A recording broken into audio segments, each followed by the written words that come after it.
qu'un lion est méchant, par exemple. Évidemment, le lion, il vient de bouffer la guibole. J'ai dit, bon, c'est pas cool. Tu peux dire, le lion est méchant. Enfin, le lion, il obéit à son maître lion. C'est un lion, il voit un gars, il dit, bon, j'ai faim. Voilà. C'est la lionitude, voilà, c'est la lionitude.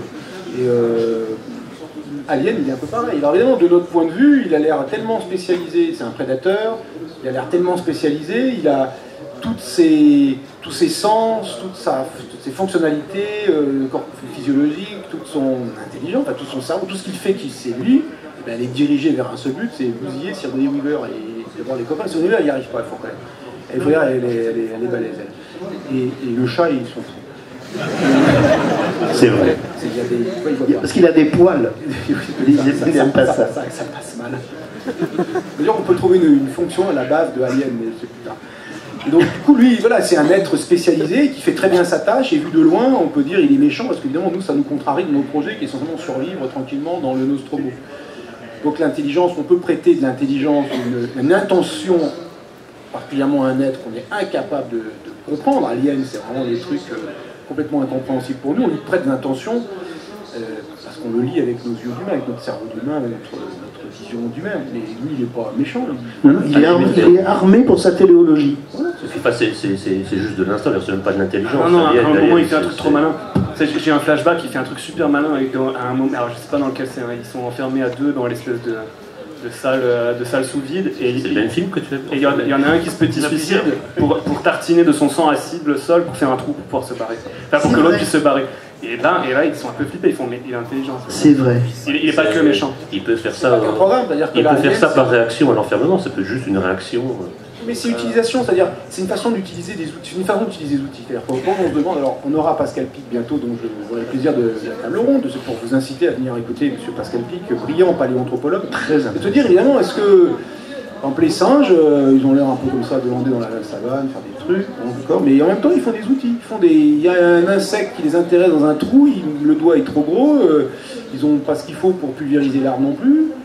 Pas le désintégrateur atomique ou ce qu'il va dire, mais en même temps, avec un petit bâton, ils trifouillent, hop, ils font quelque chose, ils récupèrent. Il y a des insectes, pas des insectes, des oiseaux, qui tapotent un peu habilement, l'insecte il dit oui, il se passe un truc, il sort, hop, et voilà, pas de chance, il se fait choper. Donc l'insecte peut dire l'oiseau est méchant, oui, c'est probablement du point de vue de l'insecte. L'oiseau, lui, une certaine forme d'intelligence, il arrive à utiliser son environnement pour une action qu'il veut obtenir. Donc là, on voit Alien qui bricole avec son sang pour dire, bon, bah, tiens, je vais utiliser mon sang pour faire un trou. Il y a une autre interprétation, il marque son territoire. Oui, ça peut être ça, mais là c'est son sang, c'est pas juste... c'est chacun son truc. Hein. Oui. Donc voilà, il y a l'idée qu'on puisse utiliser son environnement pour faire quelque chose, ça veut dire on a déjà une intention, on a un but, et on essaie de trouver un moyen de l'atteindre, c'est une forme d'intelligence, et si cet objectif est désagréable pour celui qui en subit les conséquences, on va dire c'est un méchant intelligent. On peut citer, enfin, je crois que c'était Robert Sheckley, du point de vue de la carotte, le lapin c'est le mal. Ah voilà, exactement.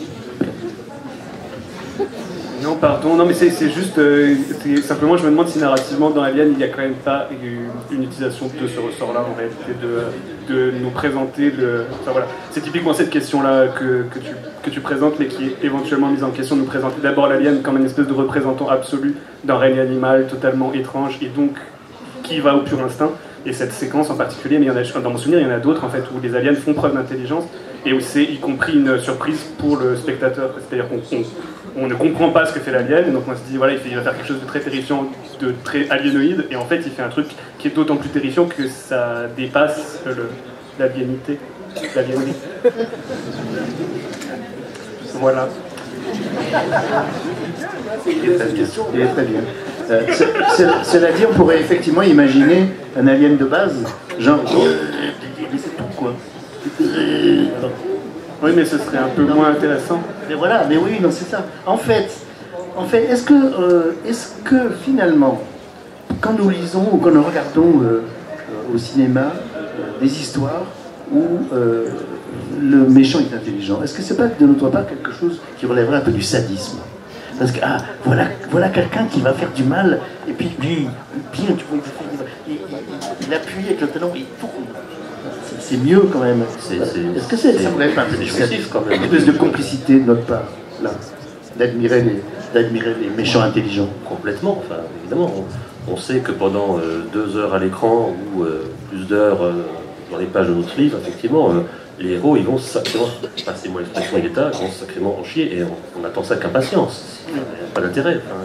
Mais c'est de la solidarité envers eux de notre part, ou c'est un co-sadisme? Une forme de perversion, sans doute, de la part du lecteur, du spectateur, voyeur, hein, à ce moment-là. Très certainement. C'est pas très... Enfin, je trouve ça un petit peu malsain, quand même. Oui. Les méchants, là, finalement. Pardon? Tous ceux-là là, qui lisent de la science-fiction. Le lecteur. Ils sont intelligents, vous êtes intelligents. Justement, oui, ils sont un peu sadiques. Justement, parce que méchant, parce qu'intelligent. Ouais. Ouais. Oui, ou intelligent parce que méchant. Eh ben oui, non, mais la chose est possible aussi. Est-ce que la méchanceté développe l'intelligence? Finalement, là aussi, on peut renverser l'évolution. J'ai un problème à vous soumettre en fait sur l'intelligence et la méchanceté, parce que j'y pense à l'instant, je me demandais si James Bond en fait ne continuait pas à être agent secret juste pour qu'à chaque fois le méchant lui explique son plan à la fin. Mais du coup en fait cette séquence est très embarrassante parce que c'est à la fois la démonstration de son intelligence et en même temps c'est vraiment très con de faire ça. D'ailleurs ça échoue à partir du moment où il explique son plan, il montre le bouton rouge sur lequel il suffit d'appuyer, mais tu ne vas pas y arriver car tu vas te faire dévorer par ces crocodiles radioactifs. Pendant que le chronomètre tourne. Voilà, pendant que le chronomètre tourne. Voilà. Donc, est-ce qu'il n'y a pas là quelque chose, une espèce de pierre angulaire à cette réflexion, qui serait pourquoi est-ce que le méchant peut être à la fois très intelligent et complètement stupide? En tout cas, il ne faut pas qu'il soit pédagogue. Donc là, on a compris. Oui. Alors, tu parlais de Satan, finalement, Satan, il agit de façon invisible. Enfin, je veux dire, il agit en dépit de toi, il agit par derrière. Le méchant ultime, c'est... Il fait des tas de cochonneries, des tas de méchanceté, et puis tu sais même pas que celui qui l'a fait. Et donc, du coup, tu peux même pas le chercher. Parce que celui-là de James Bond, il dit haha, je te tiens, et tu vas bientôt mourir. Mais avant de mourir, je vais te révéler mon plan. Comme ça, tu mourras moins idiot. Mais en fait, c'est justement le mauvais plan. Alors que le vrai intelligent méchant, bah, il dit même pas qu'il a des plans, il fait ses plans dans la... Je reprends un méchant, dans un truc qui n'est pas de la science-fiction, dans un truc qui n'est pas de la science-fiction, mais vous connaissez certainement. Vous connaissez sûrement Kaiser Soze, évidemment. Ah, voilà. C'est pas la science-fiction, mais c'est quand même un méchant. Moi, je joue le suspect. Hein, voilà. Ça, dans ce film, je joue le suspect. Ceux qui n'ont pas vu le film, allez le voir. Enfin, c'est vraiment un truc. J'adore ce film. Non, c'est pas un film qu'il faut voir. J'allais raconter la fin, en fait. Non, mais tu peux pas raconter la fin. Tu vas pas raconter la fin. On comprend bien de tout. Rien, mais voilà. C'est un méchant vraiment génial. C'est le gars qui fait des méchancetés. Après, il disparaît. Le gars, est-ce que je peux pas... Il dit, il y a une phrase comme ça dans le Léo. Il y a une phrase, il dit. Laisse-le finir. Dieu, enfin pas Dieu, le diable, la meilleure façon qu'il a trouvé de faire ses actions, c'est de les faire sans dire que c'était lui, puis de disparaître, et on ne sait même pas si rien passé. Vas-y. Ah, je suis content qu'on revienne à la théologie. Après ce détour. Non, Kaiser Soze, oui, mais Kaiser Soze, c'est exactement, c'est le diable. Enfin, c'est comme ça qu'il est présenté, et c'est parce qu'il a agi comme le diable. Et donc, je soumets à votre sagacité une deuxième chose, c'est est-ce que le fait de faire un méchant intelligent et visible, le méchant qui raconte son plan à la fin de James Bond, c'est pas une façon d'utiliser des histoires pour se rassurer fondamentalement. Enfin, c'est que le mal, il est par essence invisible et surtout il est complètement con. Enfin, que le mal est un mode de fonctionnement de la société, et le fait d'incarner ce mal, de dire c'est une personne, elle est extrêmement machiavélique et elle a ce pouvoir. Et donc c'est pas juste la médiocrité humaine qui fait qu'on fait des saloperies, quoi. C'est utiliser les histoires pour une fonction fondamentale qui est d'expliquer le monde de façon rassurante. Dire haut et fort, vous allez voir comme je suis intelligent, c'est une contradiction dès le départ. Quand on l'est, il ne faut jamais le dire, c'est une preuve du contraire. James Bond. Non, Dr No.